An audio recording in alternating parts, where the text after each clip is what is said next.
नमस्कार, जय माता दी। यंग बाइट्स में आपका स्वागत है और मैं हूं आपका अपना हिमांशु शर्मा।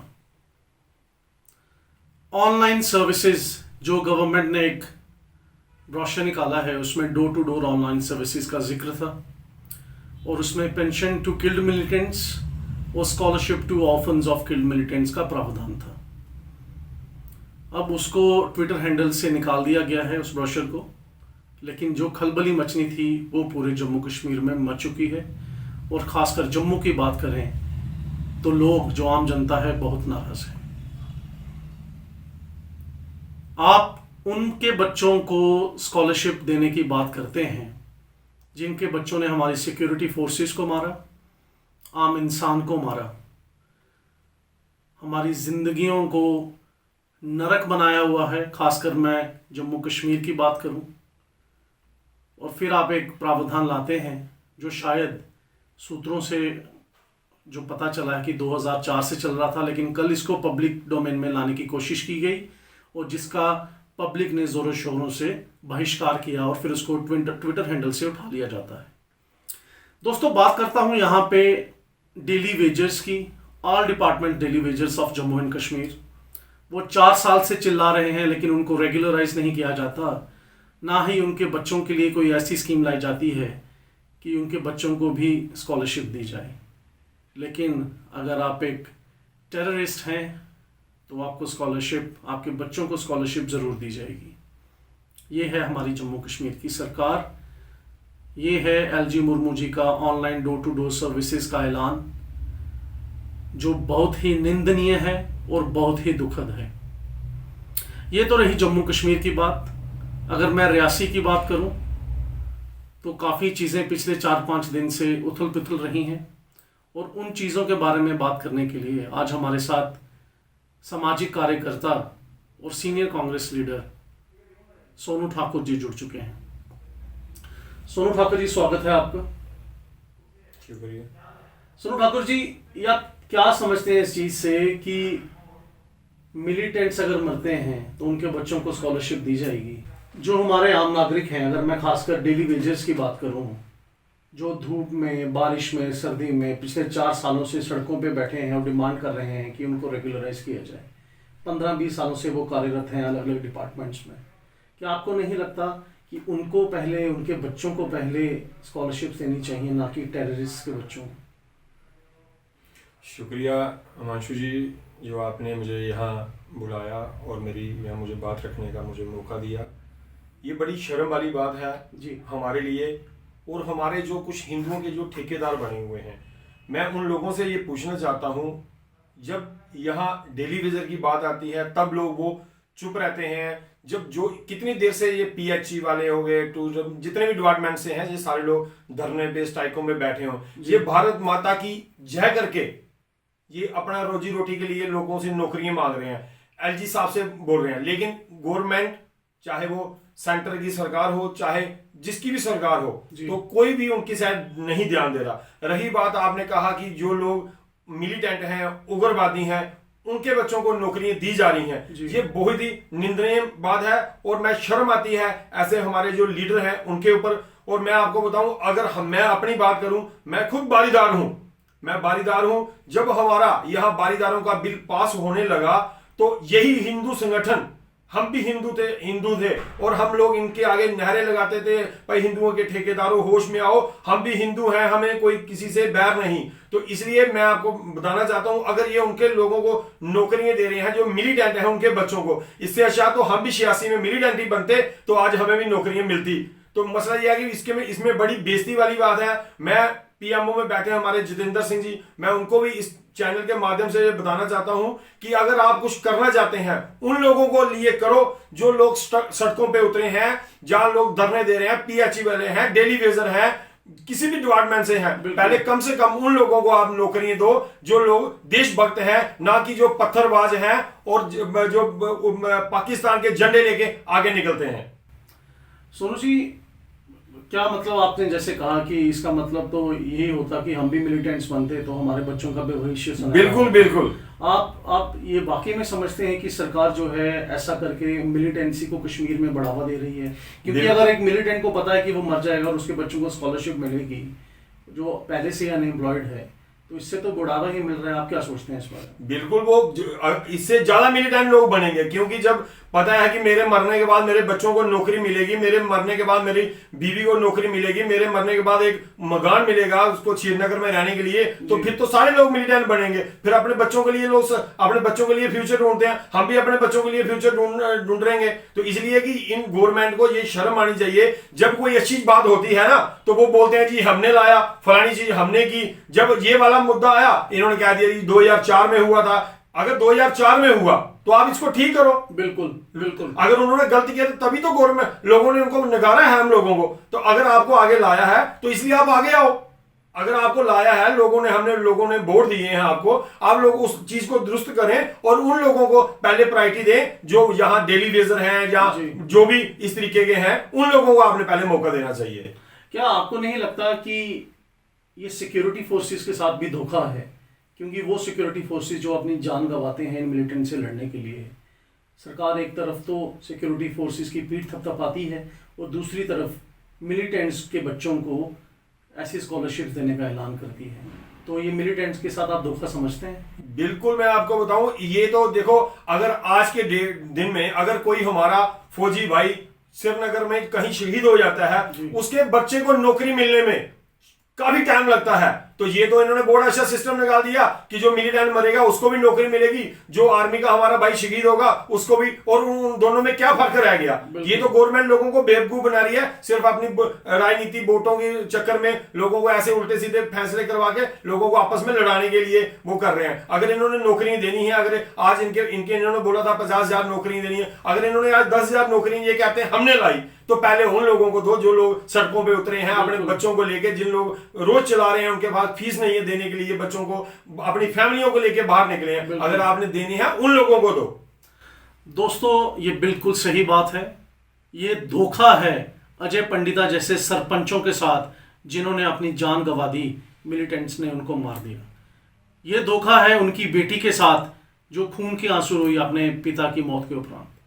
ये धोखा है उन सिक्योरिटी फोर्सेस के जवानों के साथ जो रोज़ अपने जान की शहादत देते हैं और इन मिलिटेंट्स को टैकल करते हैं कश्मीर वैली में। और फिर सुनने में क्या आता है, 2004 से ऐसा प्रावधान लाया गया है कि इन मिलिटेंट्स के बच्चों को मिलिटेंट्स की मौत के बाद स्कॉलरशिप दी जाएगी। ऐसा तो शायद पाकिस्तान ही करता है कि पाकिस्तान इन मिलिटेंट्स को लालच देता है कि आप इंडिया में जाके घुसपैठ करो, हम आपकी फैमिली का ध्यान रखेंगे। ये कैसी सरकार है? ये तो विचार करने योग्य बात ही है। हिमांशु जी, मैं आपकी बात एक टोकता हूं। जैसे हमारे सरपंच भाई को मार दिया गया, शहीद हो गया, हम चाहते हैं सबसे पहले नौकरी तो आप उनकी फैमिली को दो, उनके सारे परिवार को नौकरी दो, फिर हम आपको मानेंगे। आप मिलिटेंटों को बच्चों को नौकरी दे रहे हो, आप बताएं, हमारी गवर्नमेंट ये बताए कि हमारा जो सरपंच भाई मारा गया उसके लिए क्या किया गवर्नमेंट ने? आज उसकी बेटी जगह जगह चिल्ला रही है, रो रही है, क्या किया गवर्नमेंट ने? हम सरपंचों ने सिर्फ क्या कर सकते थे? हमने चौराहे पे लेके उनके लिए मोमबत्तियां जलाई, यही कर सकते हैं। गवर्नमेंट ने क्या किया? गवर्नमेंट बताए हमें। बिल्कुल, ये सवाल बिल्कुल ध्यान में रखना चाहिए गवर्नमेंट को कि जिसने अपनी जान दे दी, जिसकी बच्ची ने रो रो के अपने आंसू सुखा दिए, गवर्नमेंट ने उसके लिए क्या किया है। हालांकि ये ट्विटर हैंडल से ये अब ब्रोशर उतार दिया गया है, लेकिन ये आग की तरह फैला और सरकार को, चाहे वो सेंटर में बैठी सरकार हो, चाहे एलजी जो जम्मू में बैठे हैं, उनको इसकी जवाबदेही करनी होगी। बात करते हैं रियासी डिस्ट्रिक्ट की। सोनू ठाकुर जी पंच हैं। कटरा के पास एक गांव पड़ता है धरूड़, जिसकी एक इतिहास है। वैष्णो देवी ट्रैक में ये गांव पड़ता है और सोनू ठाकुर जी उस गांव का बड़े अच्छे से, खासकर इन 3 महीनों से पेंडेमिक का दौर है, बिल्कुल ध्यान रखे हुए हैं। सोनू जी, पिछले 4-5 दिन से जो बीजेपी की तरफ से अलग अलग लीडर्स की बयानबाजी आई है, आप उसके ऊपर कुछ कहना चाहेंगे? आपको क्या लगता है कि ये किस तरह की लीडरशिप है? हिमांशु जी, कौन सी वाली बीजेपी? बीजेपी भी 2-3 किस्म की है, आप कौन सी वाली बीजेपी की बात? क्या मतलब है इसका, 2-3 तरह की बीजेपी? नहीं, बीजेपी एक हो गई हमारे जो एक्स एमएलए हैं बलदेव राज शर्मा जी, एक उनकी बीजेपी है कटरा में जी। एक है हमारे अजय नंदा जी रियासी में, एक उनकी भी एक बीजेपी है, और एक हमारे सरब सिंह नाग जी हैं, उनकी भी बीजेपी है। तो अभी मैं कौन सी बीजेपी के बारे में बात करूं कि तो उसके लिए थोड़ा सा मुझे बताओगे, फिर मैं उसी टॉपिक पे बीजेपी तो पूरे देश में एक ही है, तो आपको क्यों लगता है कि ये अलग अलग बीजेपी है? नहीं, मैं पहले थोड़े दिन पहले आपके चैनल के माध्यम से या और काफ़ी चैनल के माध्यम से देख रहा था, दो हमारे जो एक्स एमएलए हैं वो एक हम जो अपोजिशन में हैं, हम अगर किसी का विरोध करें तो वो बात तो जचती है कि ये किसी का लिए उल्टा सीधा बोल रहे हैं। आज आपने देखा होगा हमारे भागीदारों के मुद्दे पे, चाहे देख लो, चाहे टोल प्लाजा के मुद्दे पे देख लो, आज दोनों एमएलए एक्स एमएलए आपस में बयानबाजी कर रहे हैं, आपस में लड़ रहे हैं, और हम जैसे लोग जो बाहर जो पब्लिक आम जनता है उनको उससे परेशान है कि वो क्या कर रहे हैं क्या नहीं कर रहे हैं। ये आपने भी देखा होगा। गुटबाजी तो सारी मेरे को क्या दिख रही, सब लोगों को दिख रही है कि गुटबाजी तो चल रही है, क्योंकि पिछले दिनों मैंने कटरा में देखा, एक प्रेस कॉन्फ्रेंस हुई कटरा के एक होटल में, वहां चिनैनी के एमएलए वहां आके कॉन्फ्रेंस करते हैं, उनके साथ बलदेव राज शर्मा जी बैठे हैं और भी काफ़ी लोग बैठे हैं। मुझे वहाँ हमारे जो एक्स एमएलए हैं वो भी वहाँ नहीं थे। उसके बाद जैसे ही कल परसों हमारे ब्लॉक के 2 चेयरमैन और बाकी एक्स यहाँ के कटरा म्यूनसिपलिटी के 22 चेयरमैन, ये सारे लोग बैठे वहाँ भी एमएलए। अगर पार्टी की तरफ से अगर कोई चीज़ आती है, जैसे हमारे जो यहाँ बीजेपी के अध्यक्ष हैं रविंदर रैना जी, वो कुछ जम्मू से कुछ और बोल रहे हैं, बलदेव राज शर्मा जी कुछ और बोल रहे हैं, रियासी से अजय नंदा जी कुछ और बोल रहे हैं, तो ये मुझे नहीं लगता कि इनकी कोई आपस में ऐसी बनती होगी। मैंने कल परसों नंदा साहब का बयान सुन रहा था, वो कह रहे थे कि सो चूहा खा के बिल्ली हज करने चली। तो जब ये एक दूसरे के ऊपर एक दूसरे के ऊपर गंद फेंक रहे हैं, इससे हमें कोई लेना नहीं। इनकी गुटबाजी होती रहे, क्या होना क्या नहीं होना, इससे हमें कुछ लेना देना तो आपको लगता है कि इस गुटबाजी के नीचे कहीं ना कहीं जो डेवलपमेंट वर्क्स रुके हुए हैं, ये नेता उन चीज़ों को छुपाने की कोशिश कर रहे हैं? बिल्कुल। जब ये आपस में जब एक पार्टी 2-3 ग्रुप बना के लड़ेगी, लोग किसके पास जाएंगे?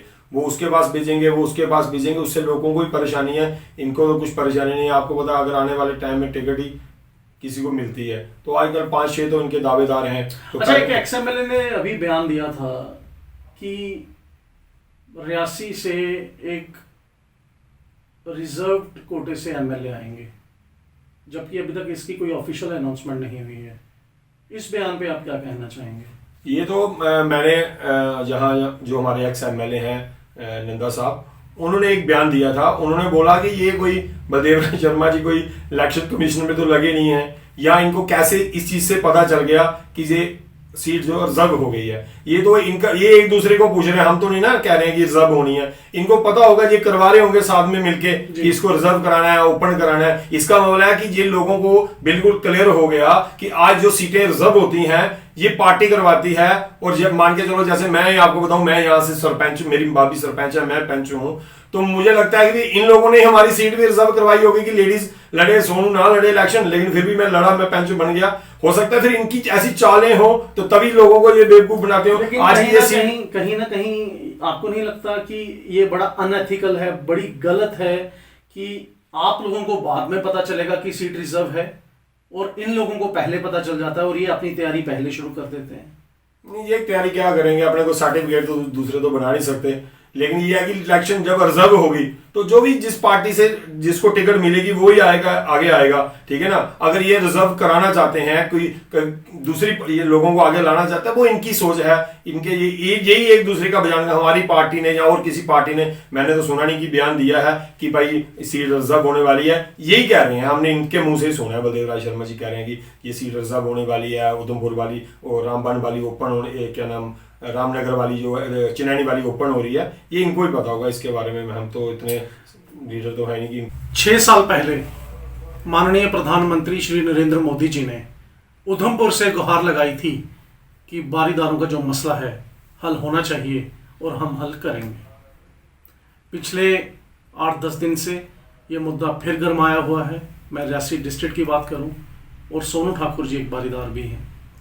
सोनू ठाकुर जी, क्या कमी रह गई? क्या बारीदारों की आवाज़ कम पड़ गई है या सरकार की जो नज़रअंदाजी है, जो हमारे रिप्रेजेंटेटिव्स हैं, अगर मैं पीएमओ की बात करूं या एमपी की बात करूं, जो मेंबर ऑफ पार्लियामेंट हैं, पार्लियामेंट में बैठते हैं, उन्होंने वोट लेने के बाद, पावर में आने के बाद इस मसले को भूल जाने की कसम खा ली? देखिए हिमांशु जी, मैं आपको थोड़ा सा डिटेल में पीछे जाऊंगा जी। जब यहाँ नेशनल कॉन्फ्रेंस की सरकार थी, मैं तब से, मुझे जहाँ तक नॉलेज है, उससे पहले मैं बड़ा छोटा था, मुझे नहीं नॉलेज है। जब एनसी की सरकार थी तो हमारे जो यहाँ के बारीदारों के प्रेसिडेंट थे श्री शेर सिंह जी, उन्होंने कई बार बारीदारों के डेपुटेशन लेके वहाँ गए और फारूक साहब से सारी बातें हुई और फारूक साहब ने ये बिल असम्बली में लाया। उस टाइम उनकी फुल मेजॉरिटी में उनकी सरकार थी। तो उसके बाद सारा जब बना तो उसके बाद जैसे ही बिल आया और हमारे जो आज की जो बीजेपी है, जो आप बोल रहे हो कि पूरे हिंदुस्तान की बीजेपी है, उस टाइम पूरे हिंदुस्तान की बीजेपी और कुछ हिंदू संगठन हमारे खिलाफ सड़कों पे उतर गए और उन्होंने ये क्लियर मैसेज दिया कि अगर आप इस श्राइन बोर्ड को, हिंदू आस्था को, अगर यहाँ की सरकार छेड़ेगी तो पूरे हिंदुस्तान में आग लग जाएगी। तो उसके बाद क्या हुआ कि हम अपने प्रेसिडेंट के साथ हमने कटरा में, पूरे कटरा में और जम्मू में जुलूस निकाले कि हम भी हिंदू हैं, कोई गैर नहीं, हमें किसी से बैर नहीं, हम भी हिंदू हैं, कोई हमें किसी से बैर नहीं। तो हमने हिंदुओं के जो ठेकेदार थे उनके आगे गुहार लगाई कि हम भी हिंदू हैं, हमें भी वहां राइट मिले। अब मैं आपको बताता हूं, आज तो हम हिमाचल में बोलते हैं कि हिमाचल के जो भी वहां वो सिस्टम है उस तरीके का। अब अमरनाथ यात्रा देखिए, अभी थोड़ी देर पहले ही वो वहां का बोर्ड बना, एक किसी मुस्लिम भाई ने वो गुफा देखी और उसको वहां का राइट मिला। हमारे बुजुर्गों ने वहां सेवा की, बारी जिसको बारीदार कहते हैं, वहां जाके उस जगह की देखभाल की। बिल्कुल। तो आज ये जो बीजेपी सरकार है यही हमारा विरोध करते थे। उसके बाद जब हमारे प्रेसिडेंट श्री शेर सिंह जी ने ये बात वहां रखी, मुझे पूरा नॉलेज है, अगर आज उस टाइम अगर बीजेपी हमारी सपोर्ट करती तो आज हमारा जो हम बारीदार वहां पूरे बैठे होते, ये मसला हल चुका। हाँ, उसके बाद जब माहौल सारा इन्होंने खराब कर दिया और बीजेपी, उन्होंने पूरे हिंदुस्तान में सेंटर में इनकी सरकार थी उस टाइम, तो सारा ये मसला इन्होंने खराब कर दिया। उसके बाद आने वाले टाइम पे जब यहाँ के जो लोकल लीडर हैं श्री जुगल किशोर शर्मा जी, उनके आगे बारीदारों ने गुहार लगाई और इनको सारे मंदिरों में हर एक जगह पे लिया और उन्होंने लोगों के साथ एक वादा किया कि हम आपका बारीदारों का जो मसला है वो हल कराएंगे।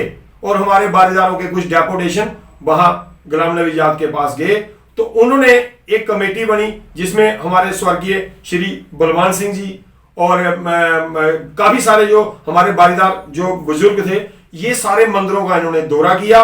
दौरा करने के बाद तो ये असेंबली में बिल लाने की कोशिश की गई, बिल लाया।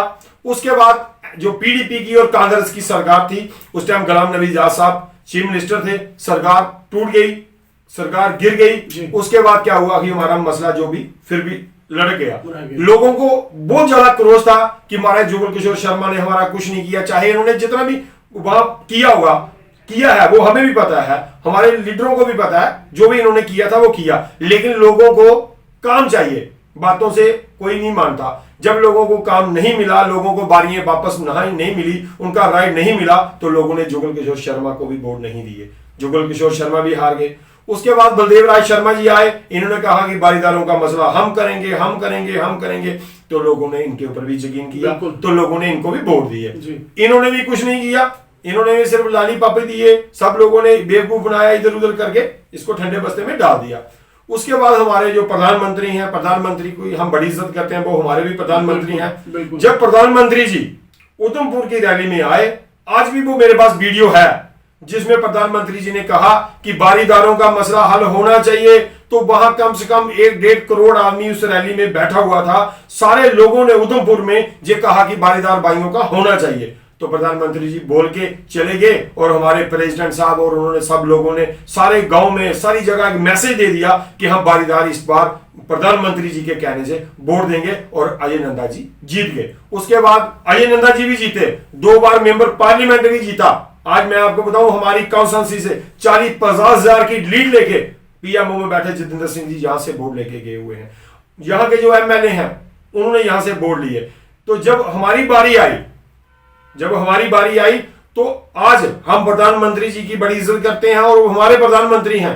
सिर्फ ये बीजेपी वालों के प्रधानमंत्री नहीं, ये कहते हैं कि हमारे हमारे प्रधानमंत्री वो सारे देश के हैं, चाहे वो कांग्रेस हो, एनसी हो, पीडीपी हो, सबके वो प्रधानमंत्री हैं। जब प्रधानमंत्री जी के पास अगर ये बात पहुंचती तो मुझे नहीं लगता कि प्रधानमंत्री जी अगर इतने इतने जो बड़े मसले हैं, चाहे वो 370 का हो, चाहे वो अयोध्या मंदिर का हो, चाहे काफी सारे जो मसले हैं, प्रधानमंत्री जी हल करा सकते थे, करते हैं वो। लेकिन ये है कि हमारे पीएमओ और यहाँ के जो विधायक थे उन्होंने वहां ऊपर तक प्रॉपर उनके पास बात नहीं पहुंची। अगर प्रधानमंत्री जी को ये कहा था कि महाराज प्रधानमंत्री जी ये हमने उधमपुर में ये वीडियो है, ये आपने वहां लोगों के साथ कमिटमेंट की थी, तो हमारा मसला 101% हल हो जाता। लेकिन आपने देखा पिछले दिनों हमारे ही जो एक्स एमएलए हैं, उन्होंने बलदेव राय शर्मा जी ने ये कहा है, हमारा ही एमएलए जो है अब बारीदारों की बात वहां नहीं रख सका, जिसकी वजह से हम पार्टी की काफी सारी बेइज्जती है और हम इस बात को मानते हैं कि हमारा जो एमएलए है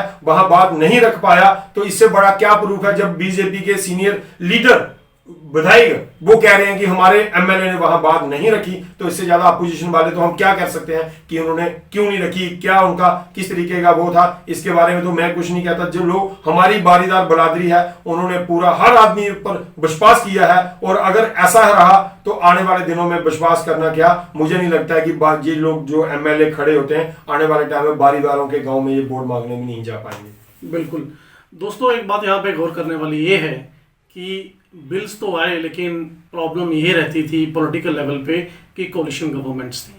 लेकिन पिछले 6 साल से बीजेपी फुल मेजॉरिटी के साथ जम्मू कश्मीर में भी थी और सेंटर में भी, लेकिन फिर भी बारीदारों का मसले का हल तो क्या जिक्र तक नहीं किया गया।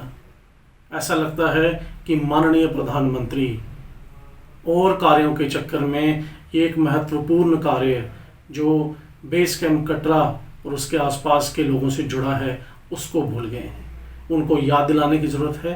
लेकिन दुख की बात यह है कि एक्स एमएलए रियासी और हमारे प्रेजेंट पीएमओ और एमपी वो भी इन सब चीज़ों को पीएम तक नहीं पहुंचा पा रहे हैं। सोनू जी, मसले तो बहुत हैं। बारीदारों की बात की हमने, फिर लोकल लेवल की अगर मैं डेवलपमेंट की बात करूं तो वो भी कुछ डगमगा सी गई है, रुक सी गई है, क्योंकि पहले गवर्नर साहब थे, अब एलजी आए हैं। कटरा को आइकॉनिक सिटी बनाने की बात थी, वो अभी तक उसकी तरफ कोई कदम नहीं लिया गया है। आप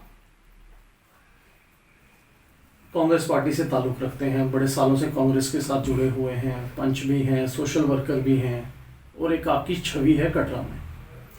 लेकिन क्या आपको ये नहीं लगता कि ऑपोजिशन कहीं ना कहीं गायब हो गई है?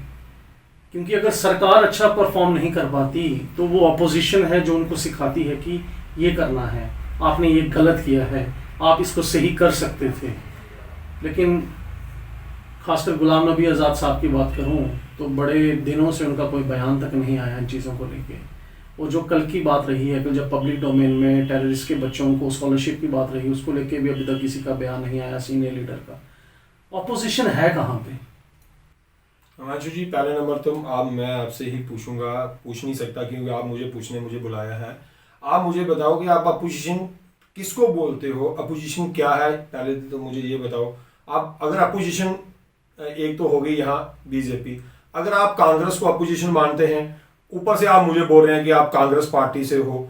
जब मैं यहाँ बैठा हूँ, मैं सारी जगह मैं आपको दिख रहा हूँ, आपके चैनल में दिख रहा हूँ, तो ये अपोजिशन ही है कि जो आपके कैमरे के आगे बोल रही है, हर जगह हर एक तरीके की बात कर रही है। रही बात आपने कहा कि गुलाम नबी आज़ाद साहब जो हमारे सीनियर लीडर हैं कि उनकी कोई बयानबाजी नहीं आई। हिमांशु जी, मैं एक छोटा सा कांग्रेस का कार्यकर्ता हूँ। मैं पहले तक नंबर तो मैं अपनी पंच हूँ, मैं अपनी वार्ता की सीमित हूँ जी। उसके बाद अगर आप मुझे पूछोगे मैं डिस्ट्रिक्ट रियासी के बारे में तो मैं आपको बोल सकता हूँ। उसके लिए मुझे आप डिस्ट्रिक्ट रियासी की डेवलपमेंट के बारे में पूछें तो उसके लिए रियासी कॉन्स्टिट्यूंसी के बारे में पूछें। चलिए एक बार मैं पूछता हूँ। जी जी पूछिए। जब कांग्रेस का डिस्ट्रिक्ट रियासी में एमएलए था और बीजेपी का एमएलए 5 साल रहा, तो दोनों टर्म्स में डेवलपमेंट को आप किस तरफ से देखते हैं? आप मुझे कुछ कार्य गिनाइए जो कांग्रेस ने किए और मुझे कुछ कार्य गिनाइए जो बीजेपी ने किए पिछले 5 साल। देखो, मैं आपके मीडिया को आपको ये बताना चाहता हूँ, हमारे जो 5 साल का जो हमने काम किया था उसको कांग्रेस के एमएलए को और बीजेपी के एमएलए को आप देख लो। बीजेपी का जो एमएलए था उसको 2000 वोट मिले, जो कांग्रेस का एमएलए था उसको 18000 वोट मिले। तो आप अंतर वहीं लगा लो, 17000 का वहां फर्क है। तो जब जो हमारा जो एमएलए अगर वो दूसरी बार भी हारा है तो 18-20 हजार उनकी गुथड़ी में वोट है। इसका मतलब 18-20 हजार लोग तो उनके साथ हैं, काम किए हैं। वो सारे लोग बोलते हैं, चाहे वो अपोजिशन वाले हो, आप अपोजिशन वालों को पास चले जाओ, वो भी कहते हैं कि नहीं जी काम तो हुए हैं, लेकिन वो किसी और वजह से कोई किसी के साथ नाराज हो, वो बात लगे। आपने कहा कि हमारे 5 साल और उनके 5 साल, वो तो आपने फर्क देख लिया कि उनको 2000 मिले हैं, हमारे जो एक्स एमएलए हैं बलदेव राज शर्मा जी, उनको 2000 वोट मिले हैं और जुगल किशोर शर्मा को 18-20 हजार के करीब वोट मिले हैं। वहां से अंतर पता चल जाता है कि काम किए हैं कि नहीं किए हैं। दोस्तों, 5-7 दिनों से पॉलिटिकल जो सिस्टम है रियासी का बिल्कुल गरमाया हुआ है, क्योंकि एक्स एमएलएज के आपस में ही बयानबाजी हुई और एक ही पार्टी के वो एमएलएज हैं। और इसी के बीच में आज हमने अपोजिशन से भी बात की, अपोजिशन की रिप्रेजेंटेटिव सोनू ठाकुर जी, जिनका साफ कहना है कि अपोजिशन अपना कार्य करने में लगी हुई है। लेकिन बीजेपी की बात करें तो बीजेपी अभी कोई भी बयानबाजी देने से बच रही है। हमने उनको इनवाइट करने की कोशिश की, लेकिन कोई भी स्पोक्स पर्सन, कोई भी मंडल प्रधान, खासकर मैं रियासी डिस्ट्रिक्ट की बात करूं तो कैमरे के सामने आने से बच रहा है।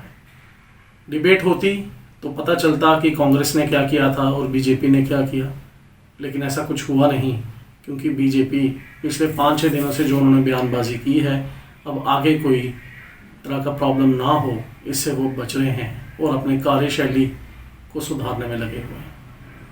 ये थे हमारे साथ द्रूड़ के पंच सोनू ठाकुर जी। ऐसे और पर्सनालिटीज़ के साथ हम बात करते रहेंगे। पॉलिटिकल इश्यूज़ जो रियासी डिस्ट्रिक्ट खासकर कटरा ब्लॉक से संबंध रखते हैं उनको उठाते रहेंगे और आपके समक्ष लाते रहेंगे। कैमरामैन वरुण शर्मा के साथ मैं हूं हिमांशु शर्मा और आप देख रहे हैं यंग बाइट्स।